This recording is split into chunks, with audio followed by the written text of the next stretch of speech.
Hai guys, kembali lagi bersama saya Indra. Bagaimana kabar kalian? Apakah sehat?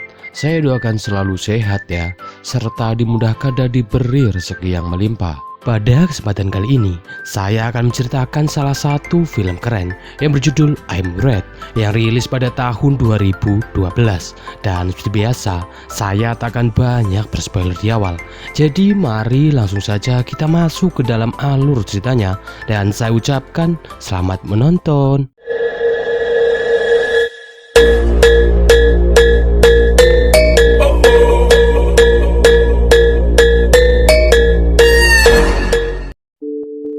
Berlatar belakang di kota Columbus, Ohio, kita diperlihatkan rentetan berita mengenai maraknya kasus kriminalitas yang terjadi di sana, seperti pembunuhan, perampokan, bel kiri, jual beli senjata ilegal, dan sebagainya. Di tempat lain, seorang pria bernama John yang merupakan seorang gubernur di kota itu, ia nampak sedang melakukan konferensi pers di depan para demonstran. John mengeklaim selama ia menjabat sebagai gubernur, ia berhasil menurunkan angka kriminalitas di wilayah itu. Ia juga menyinggung mengenai proyek pemimpaan minyak yang akan segera dimulai. Namun proyek tersebut malah meresahkan masyarakat karena dianggap dapat mencemari sumber air bersih di kota itu. Di sini John pun menegaskan bahwa ia telah menyuruh anak buahnya untuk menganalisa kemungkinan tingkat bahaya pencemaran tersebut. Ia pun akan menghentikan proyek itu jika tingkat bahayanya terlalu tinggi. Tugas analisa itu pun diberikan kepada staf khususnya yang bernama Vivian. Di rumah, Vivian nampak sedang melihat acara yang dilakukan oleh sang gubernur melalui siaran televisi bersama anaknya yang bernama Abby. Kemudian scene pun berpindah di mana Vivian sedang menjemput suaminya yang bernama Stanley yang baru saja pulang dari wawancara di California. Lalu mereka pun menuju ke parkiran dan mendapati salah satu ban mobil mereka telah bocor. Ketika Stanley hendak memperbaiki ban mobil miliknya, tiba-tiba seorang pria dengan muka bertato datang untuk meminta uang kepada Stanley. Stanley pun sudah berusaha menolaknya dengan sopan, namun tiba-tiba ia dipukul dari belakang sampai ia tak sadarkan diri. Kemudian pria itu pun merampas tas milik Vivian serta menusuknya hingga tewas. Dengan keadaan tubuh yang masih lemah, Stanley pun memeluk istrinya yang sudah tidak bernyawa.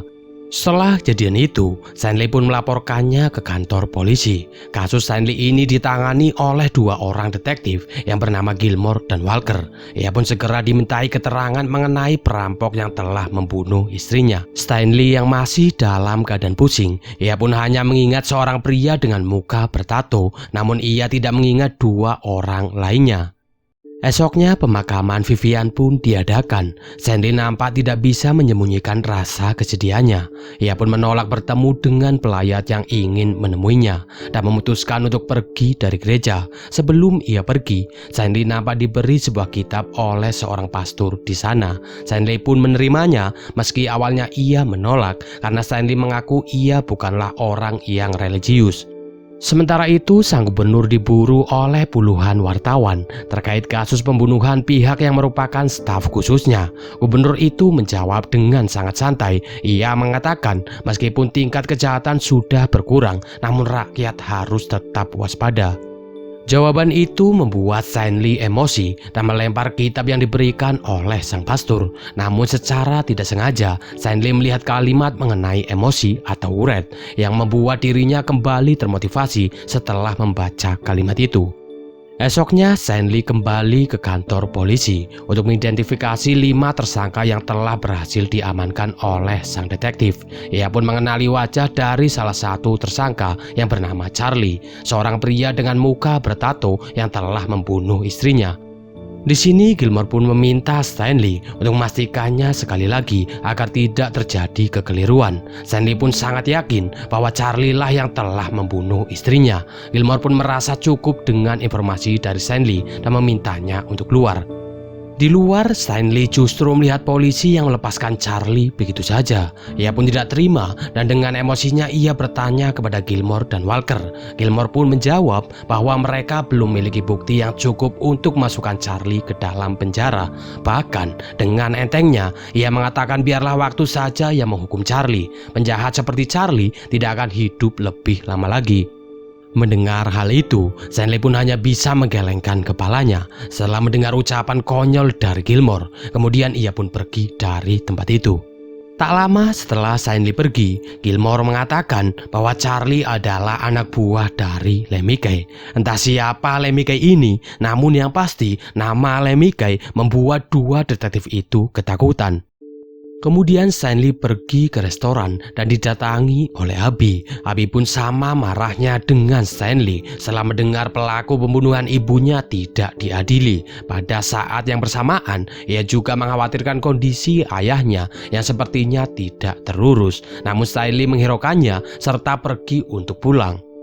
Di rumah Stanley yang telah merenung cukup lama, ia lalu membuka lemari pakaiannya serta menatapi dinding lemari itu, dan entah apa yang berada di balik dinding itu. Tak lama Stanley pun memutuskan untuk pergi jalan-jalan dan tidak sengaja menemukan Charlie yang sedang bersama dua temannya menghirup udara segar tanpa rasa bersalah. Melihat hal itu, Stanley pun semakin geram serta bergegas pergi kembali ke rumah.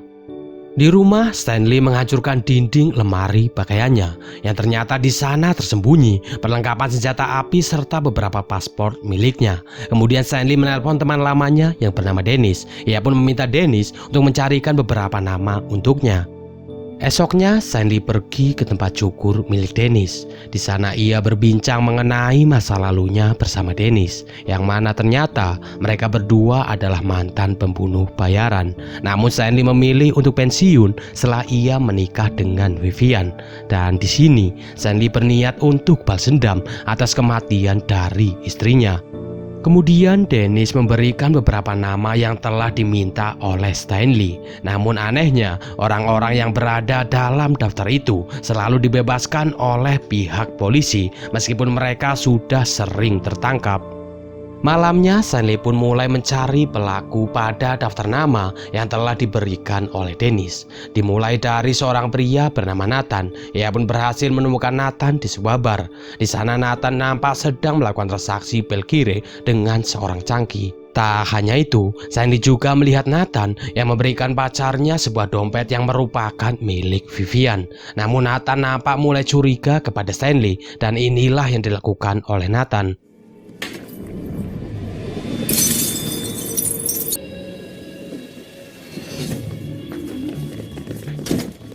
Setelah mengetahui pria yang mengenakan hoodie itu adalah Stanley, Nathan pun langsung kabur, kemudian disusul dengan Stanley yang memburunya dari belakang.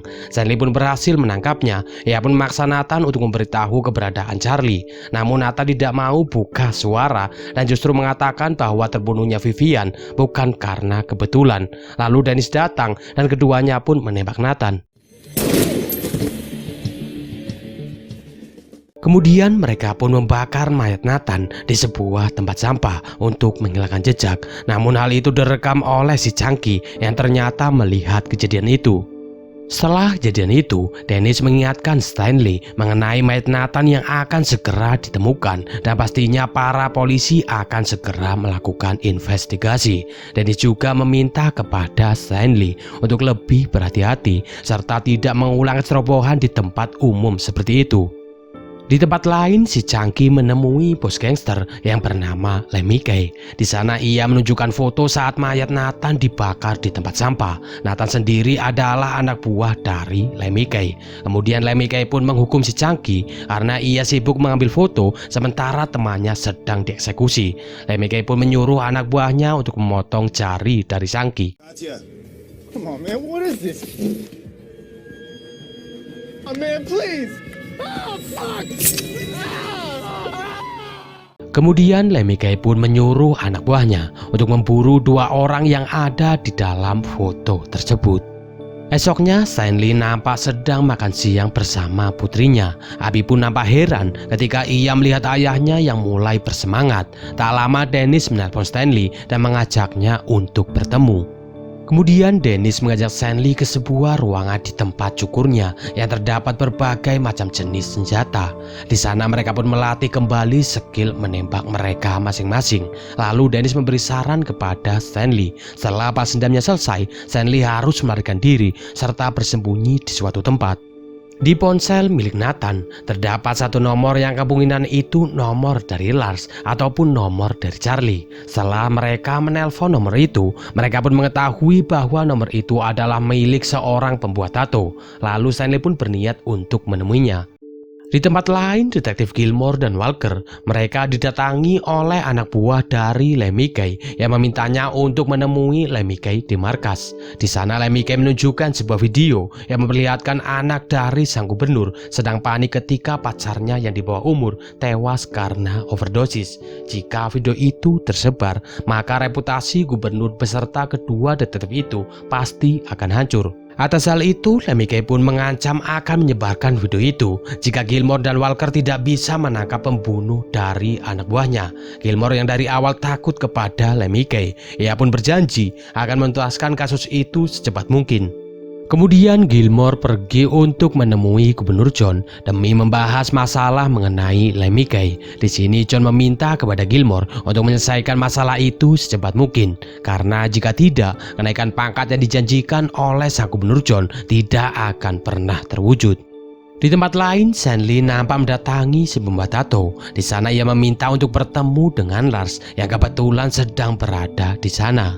Tak lama, salah satu teman dari Lars pun mencurigai Stanley dan menganggap Stanley adalah seorang polisi. Tanpa sepengetahuan dari Stanley, diam-diam ia mengirim pesan kepada Lars. Lars pun menyuruh temannya agar menahan Stanley, sementara dirinya sedang dalam perjalanan pulang.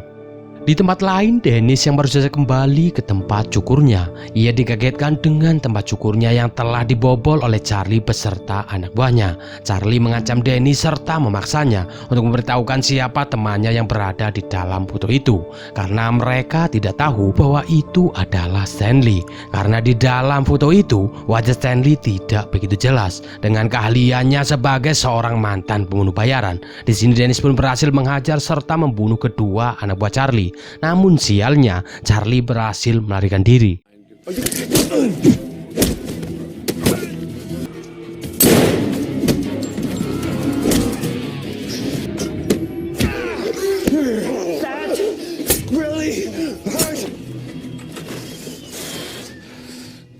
Sementara itu, Lars yang telah keluar dari tempat tato, ia pun mengancam Stanley dengan menggunakan pistol miliknya. Namun Stanley yang sudah berpengalaman, ia menyerang serta membunuh Lars ketika ia sedang lengah. Namun sialnya, Stanley membunuh Lars sebelum Lars memberitahukan keberadaan dari Charlie.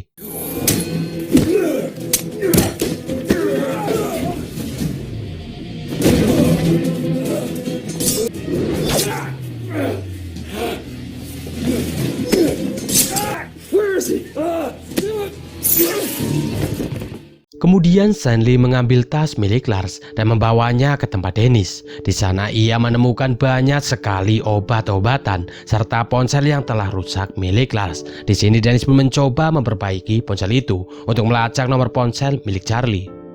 Esoknya Stanley pergi ke gereja dan bertemu dengan pastor yang telah memberinya kitab ketika acara pemakaman istrinya.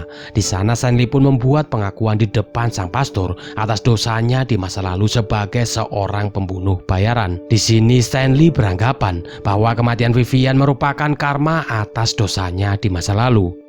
Di tempat lain, Abby pergi ke rumah Stanley untuk memindahkan barang-barang milik ibunya. Di sana ia menemukan foto pelaku pembunuhan yang dilacak oleh Stanley. Ketika ia akan meninggalkan rumah itu bersama suaminya, tiba-tiba Charlie datang serta langsung menembaki mereka.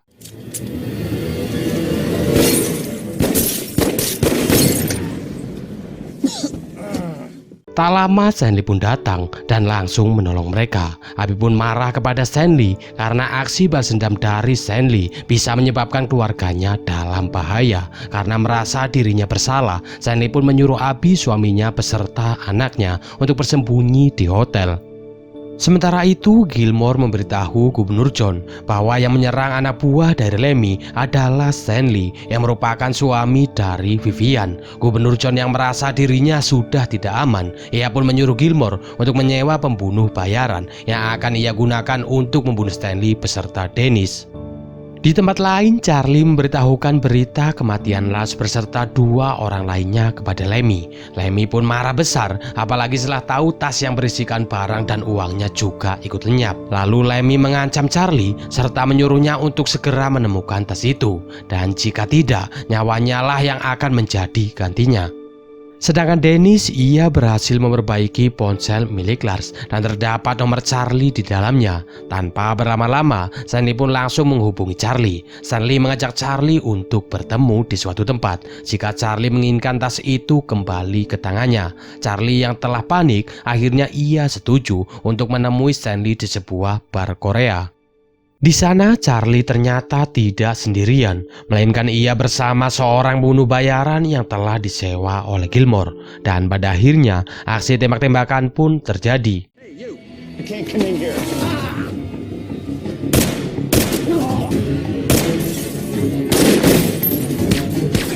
You got 3 minutes.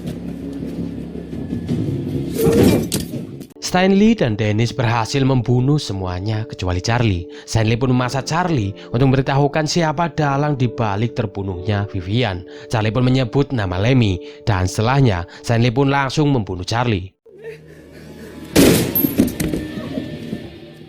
Di rumah, Stanley sangat penasaran dengan istrinya yang bisa menjadi target dari Lemmy. Ia pun membuka semua berkas yang ada di ruang kerja dari Vivian, hingga ia melihat laporan dari pembuatan pipa minyak yang akan dilakukan oleh gubernur. Dan faktanya, 82% dari proyek itu akan mengontaminasi sumber air bersih di kota itu.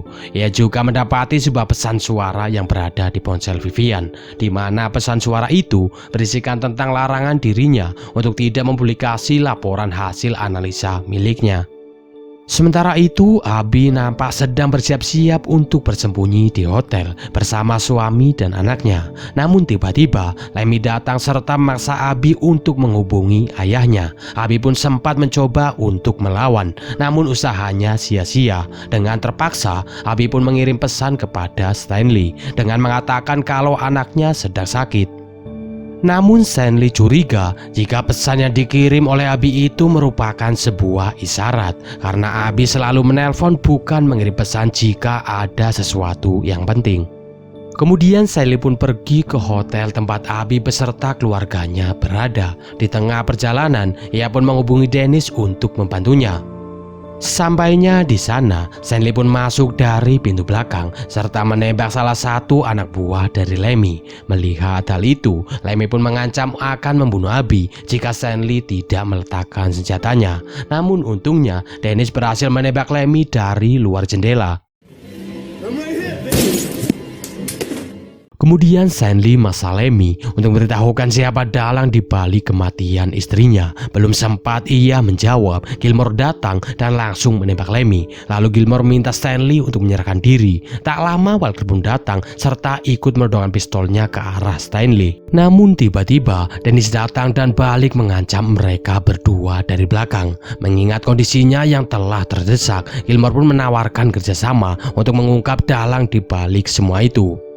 Tanpa berlama-lama, Gilmore pun mengantarkan Stanley ke rumah gubernur, sementara Walker dikurung di bagasi. Di mobil, Gilmore menjelaskan alasan mengapa gubernur menyingkirkan Vivian. Hal itu bersangkutan dengan analisa yang dilakukan oleh Vivian akan menggagalkan proyek jutaan dolar milik sang gubernur. Sedangkan alasan Lemmy dan anak buahnya kebal terhadap hukum karena mereka mempunyai bukti yang dapat merusak reputasi dari sang gubernur. Atas hal itu, gubernur pun menggunakan jasa Lemmy untuk membunuh Vivian. Tak lama Stanley pun sampai ke rumah sang gubernur. Sementara Walker dan Gilmore, mereka terjebak di mobil yang akan meledak. Walker berhasil menyelamatkan diri, namun tidak dengan Gilmore yang ikut meledak bersama dengan mobil itu. Di dalam, Stanley pun mulai melakukan aksinya. Nampak sang bunuh yang sudah mengetahui kedatangan Stanley yang akan menyerangnya, sehingga ia telah bersiap untuk melawannya. Perkelahian di antara mereka pun terjadi, hingga akhirnya sang gubernur tewas di tangan Stanley. I made sure.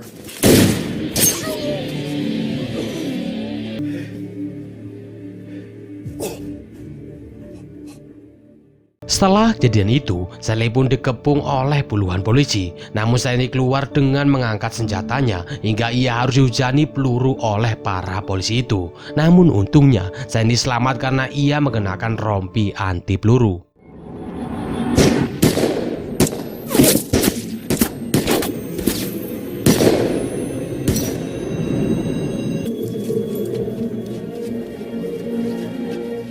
Kemudian scene berpindah ke sebuah rumah sakit di mana Stanley kini dirawat di sana. Polisi yang berjaga, mereka melarang Abby untuk bertemu dengan ayahnya. Namun Abby maksa masuk dan langsung memeluk ayahnya. Dan setelah itu Abby pun segera pergi. Sementara Walker yang telah turun jabatan, ia berniat untuk balas dendam kepada Stanley melalui kesempatan dirinya yang sedang berjaga. Ia pun menodongkan pistolnya ke arah Stanley. Namun ternyata Stanley sebelumnya telah diberikan senjata oleh Abby ketika ia menerobos masuk tadi. Dan Stanley pun lebih dulu menembak Walker. Setelah itu Dennis datang dan menyamar sebagai seorang dokter dan membawa Stanley pergi dari rumah sakit itu.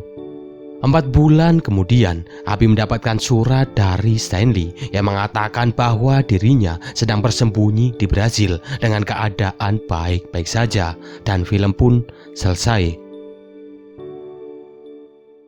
Oke, itulah seluruh alur cerita dari film I'm Red. Saya ucapkan terima kasih bagi kalian yang telah menonton video ini sampai selesai. Like jika kalian suka dengan video ini, silahkan dislike jika kalian tak suka, dan subscribe jika belum. Oke, saya Indra undur pamit. Assalamualaikum warahmatullahi wabarakatuh, dan bye-bye.